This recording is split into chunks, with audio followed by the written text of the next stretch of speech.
Hello, what's up everyone? My name is Nati Elk and welcome to my channel. And if this is your first time on my channel, please feel free to subscribe. But if it's not, then welcome back and also let me know what you think in the comments, right? So today we are going to look at 5 places that like you can go to if you want, but like it's not worth it, right? So anyway, with that being said, let's see what this video has for us today, man. Like I really can't wait. I hope you guys enjoy this one. I hope you like it, and also don't forget to let me know which place you think is more dangerous or which one you would be willing to visit, right? I know there's some places that I wouldn't even visit. So let's go with there.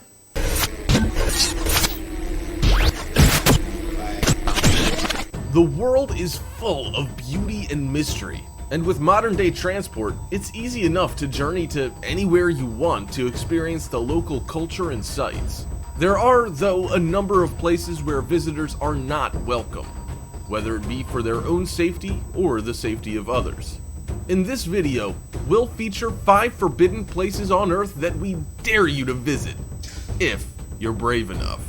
Before we begin, make sure you hit that subscribe button to get notified every day for more amazing content. With that being said, let's begin. Number 5. Snake Island, Brazil. If snakes send shivers down your Man. And this has to be the 5th place. I mean, why wasn't this number 1? Like, to say the truth, right?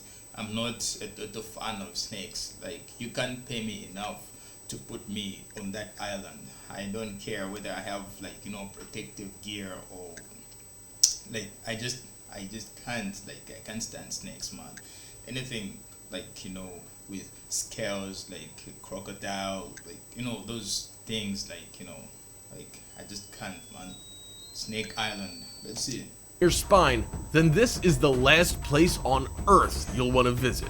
Because the forbidden island of Ilha de Queimada Grande is home to one of the most dangerous snakes in the world. Located 20 miles south of the coast of Sao Paulo, the Brazilian government has banned anyone from visiting this treacherous place. But that doesn't should be for your own safety. Our safety, actually. Stop a brave few from setting foot on its shores. From a distance, it seems like any other island in that region. But this 4.6 million square foot outcrop is the only known habitat for the Bothrops insularis.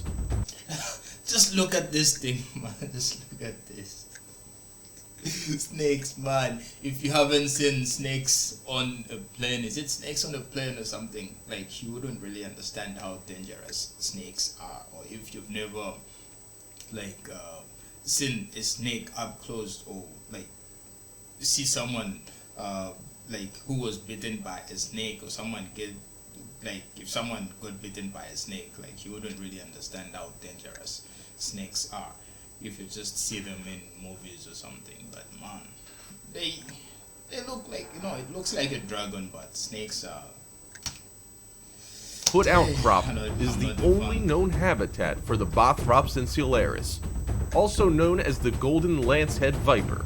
There are a lot of them here too, with estimates suggesting as many as 4,000 of the snakes writhing around the island searching for food. Growing up to 46 inches long, the golden lanceheads get their name because of their distinctive pointed heads. They are the dominant predator on the island, and even the Brazilian Navy avoid it at all costs, only daring to venture there to tend to the automated lighthouse that was quickly built in 1909 before the workers fled. It's not known for sure how the snakes ended up here. I was just about to ask that same question, like how did the snakes end up there on that island? But obviously someone had to dump them there. You can't tell me otherwise. Someone had to put them there, because some snakes can't swim, right? And if it's not just one type of snake, it's like a lot, then someone had to put them there. Maybe they're protecting something, or maybe, I don't really know, man. But the prevailing theory is that they were trapped when the sea levels rose 11,000 years ago. Due to their isolation on the island, the snakes have developed the fastest acting and most deadly venom of any snake in the world, and if a human were to be bitten, they would need immediate medical attention to treat the rapidly melting flesh and high probability of death. The reason why the vipers have become so dangerous is simply due to their need to feed. The only real source of food for them on the remote island are birds, but by the time most snake toxins would incapacitate them, they would have been able to fly quite a distance, leaving the snake without its meal. Instead, the golden lanceheads developed a way to kill their prey almost instantly by using toxins 5 times stronger than their mainland relatives. Numerous stories are told of misfortunate people who found themselves on the island. I can only imagine, man. Like, that's why sometimes it's like, it's not really necessary to go to places that you haven't done research on, or places that you don't really know, because I can't imagine myself being on that island, not even 10 feet within that same island. Like, I just can't. Numerous stories are told of misfortunate people who found themselves on the island. The original lighthouse keepers were attacked by snakes who came through the windows, and their bodies were found scattered across the island. It's the island's name that gives the biggest clue to its danger, translating as the Island of Slash and Burn Fire. Visit here if you dare, but you might not get out alive. Number 4. The Sentinel Islands. The North Sentinel Island lies in the Bay of Bengal and is one of the last places on Earth that humans live unconnected with the outside world. The tribe, known as the Sentinelese, like what I wants to say, sometimes maybe just leave them, let them be, let them live their lives, man. Like it would really even be worthless or pointless to go there with, show them or try to connect them to the outside world, where you start showing them how to use an iPhone. Like, they got no source of income, right? They're just going to probably idolize whatever materialistic things that are shown to them. So it's maybe for now just leave them, and it might be the only true place on earth where maybe they've found peace or maybe something. I don't know. You let me know, man. You tell me what you think. Unconnected with the outside world. The tribe, known as the Sentinelese, have lived here for almost 60,000 years, and they don't like visitors. The island itself is pristine and unaffected by modern machinery. It's covered in thick forest. And I wouldn't really be surprised if there's no COVID on that island. Definitely. Okay, no one can say for sure, but they wouldn't be. There's probably nothing, man. Is pristine and unaffected by modern machinery. It's covered in thick forest, and the coast is surrounded by vibrant, unexplored reefs. The indigenous people have been recorded throwing arrows at low-flying aircraft and helicopters, and any attempts at communication have been rejected with force. Even following the devastation of the tsunami in 2004, they were seen aiming arrows at an emergency rescue helicopter, an act that was taken as evidence that the tribe had survived and should be left alone. Because of their isolation, very little is known of the Sentinelese people. Their let it be that way. Hunter-gatherers, their isolation, very little is known of the Sentinelese people. They're hunter-gatherers who move and live in different parts of the island depending on where the food sources are, and there are thought to be between 50 and 500 of them. Attempts in the 70s and 1990 to make contact were responded to with arrow fire, and 2 fishermen who spent the night in their boat near the island were killed in their sleep. This hostility and the clear disinterest in being in contact with the rest of the world has led to Survival International, the organization that monitors and protects tribal people, recommending that they be left alone. Their lack of contact with others will also mean that they'll be vulnerable to common diseases that they have no resistance to, so any contamination of their society would almost certainly end badly and reinforce their distrust. They have survived this long, man. I think just let them be. But I would love to know, how much would you be willing to get if, to go to such a place? How much would you ask for?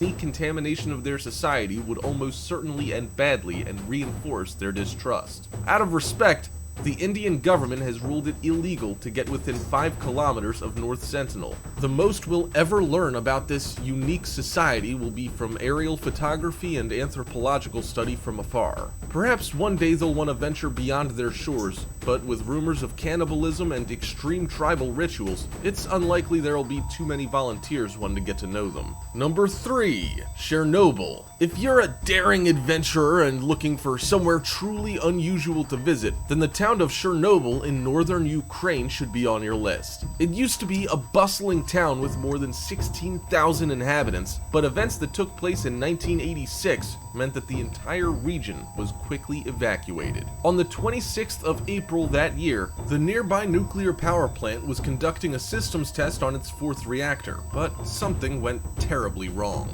There was a sudden surge of power, and when the emergency shutdown was initiated, a further surge occurred that triggered a series of explosions. The core of the reactor became exposed and caused a fire that sent a plume. You know, it's funny, like, you know, how people like to visit places that are forbidden. Like, what's the whole point? Like, maybe it's because, you know, like, they don't really know the danger this place poses. But I've seen so many videos and I've seen so many people go to this place. Like, what's the whole point? Like, just to go and shoot that video, just to go and take that selfie. Like, I can't. But let me know what you think. Would you be willing to go? Like, would you go even? Explosions. The core of the reactor became exposed and caused a fire that sent a plume of highly radioactive smoke into the atmosphere. This plume drifted across large parts of the Soviet Union and across Europe and turned Chernobyl into a wasteland. The Soviets tried to cover up the incident, but when the radiation alarms were set off at the Forsmark power plant in You know what I find funny? There are certain things that, you know, even if you try to cover them up, like, you just can't. It's not like, you know, you're trying to take out someone and, you know, you can easily cover that up, right? If you are the government, if you are in power. But such kind of a disaster or situation, like, it's not even easy to cover up. Like, well, they were going to say it was, you know, like some gases escaped or what, like. I would have loved to hear the excuse they wanted to give, or the excuse they were trying to give. Cover up the incident, but when the radiation alarms were set off at the Forsmark power plant in Sweden, more than 1,000 kilometers away, officials had no choice but to own up to what had happened. The event would be one of only 2 to ever be classified as a Level 7 event on the International Nuclear Event Scale, with the other being the Fukushima disaster in 2011. Today, there's a 19-mile exclusion zone around the reactor to prevent people from coming into contact with the most radioactive area that will take hundreds. But people still go there. Like, I've seen so many videos, especially is it last year I was on Twitter and I saw some videos where people would go there. But right now it's even easy to see what's really in the center of it all, because we've got drones, right? All a person needs to do is just, you know, power on their drone and it's going to take the footage for them. Like, very simple and less risky. Prevent people from coming into contact with the most radioactive area that will take hundreds, if not thousands, of years to recover. It's one of the most radioactive areas in the world and draws scientists and tourists from all over, although the time you can spend there is limited. The town was abandoned in such a haste that you can still see shoes, cups, and toys where they were left in the panic. And the Chernobyl fairground, which was due to open a few days after the accident, lays in ruins, never having been used. There's one unexpected positive to the evacuation though, and that's the effect it's had on the local wildlife. Species roam free, and even rare birds have increased their numbers in the air. You know, this this just proves the fact that human beings, we are destroyers. And just look at what we've done to the earth, man. If it was just, you know, these animals around, the earth would be thriving right now. Like, you know, human beings, we contribute, like, you know, probably 90 point something percent to the destruction of our own planet. And after the maybe like, I don't know, after some years, I wonder where we're going to go, or how we're going to be surviving on Earth if we keep on destroying the planet though.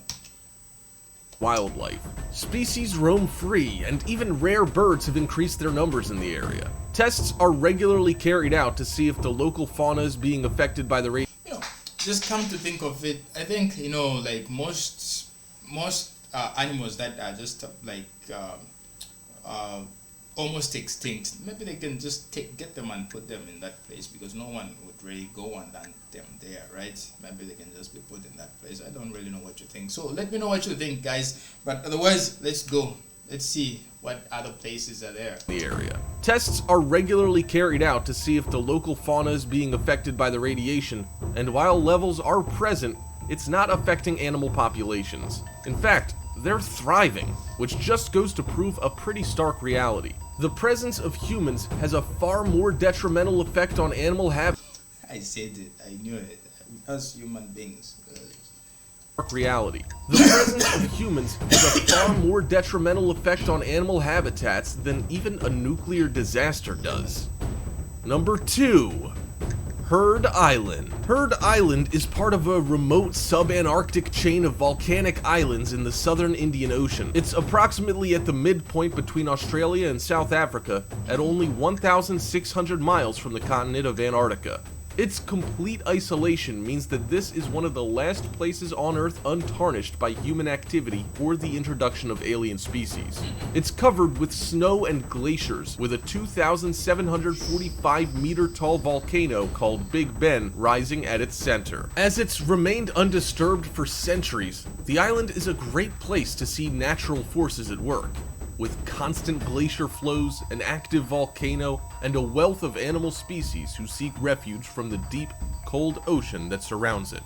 It lies under the jurisdiction of Australia and has been designated as a marine reserve with a number of creatures that are unique to the island, meaning people aren't allowed to get anywhere close without express permission. It's not the sort of place you'd accidentally show up at either. It's a 2-week voyage from Australia that passes through some of the most hostile ocean environment on Earth. The sheer cost of reaching Heard Island means that boats only occasionally reach it, on average once every 3 years, and they're all chartered for scientific missions.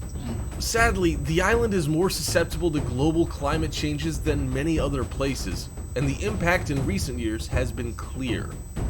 The glaciers have noticeably retreated in the past 50 years, but this has opened up fertile soil and created numerous ponds and pools that are now teeming with life. If you're looking for solitude or simply an adventure and have deep enough pockets, then Heard Island is one of the last. I know I wouldn't. Count me out. If there is like a journey to that island, just count me out, man. I don't care. Even if you say it's like, you know, 100% funded trip, like I don't have to pay anything. I just can't. There are certain places that, you know, you can just probably admire from a distance, but going there, it's a whole different story, man. An adventure and have deep enough pockets, then Heard Island is one of the last true wildernesses on the planet, and we dare you to visit. Yes, you'll be subjected to endless rain, snow, and freezing temperatures, but you'll have visited a place where very few have set foot before you. Number 1. Monkey Island. Cayo Santiago is an island off the coast of Puerto Rico. Commonly referred to as Monkey Island, don't be under the impression that it's full of cute little animals ready to play with you, because the reality of this place is a lot darker. The story began in 1938 when an American primatologist, Clarence Ray Carpenter, released 400 rhesus macaques. Rather than trying to populate the island, he was the first of many to conduct experiments looking at their behavior in adverse situations. He realized that it would be much. I don't really understand why, like, you know, the people that really do research on animals, you know, it's like, maybe it's because animals can't really talk, they can't share, like, you know, certain things. We don't really know how they feel, but, you know, just imagine injecting something into an animal like a monkey or something. Even though most people would argue that it's harmless or it's the quickest way to get a vaccine or whatever they're trying to get, right? But it's not right on so many levels. Like, it's just not right, man. That's animal brutality. There's some animals that, like, I don't know. Let me know what you think, man. But that aside, would you really visit this place or not? Let me know. Let me know about, among these 5 places that have been mentioned here, which place would you be willing to visit? Which one would you be willing to go to? Like, just for fun or for research purposes, or I don't really know, man. Like, which one would you be willing to go to? Like, just for anything. Rather than trying to populate the island, he was the first of many to conduct experiments looking at their behavior in adverse situations. He realized that it would be much easier to breed a population close to home instead of chasing around for specimens in Africa, so his idea test site was born. For the following 80 years, the site was used to conduct tests that ranged from the harmless, like observation, to the more sinister, such as disease research. Up until recently, there were almost 1,000 monkeys living on the island, and most of the time it seemed like they were observing the humans rather than the other way around. But you mustn't get too close to them, because they are all natural carriers of a virulent strain of herpes B, a form of the virus that... What?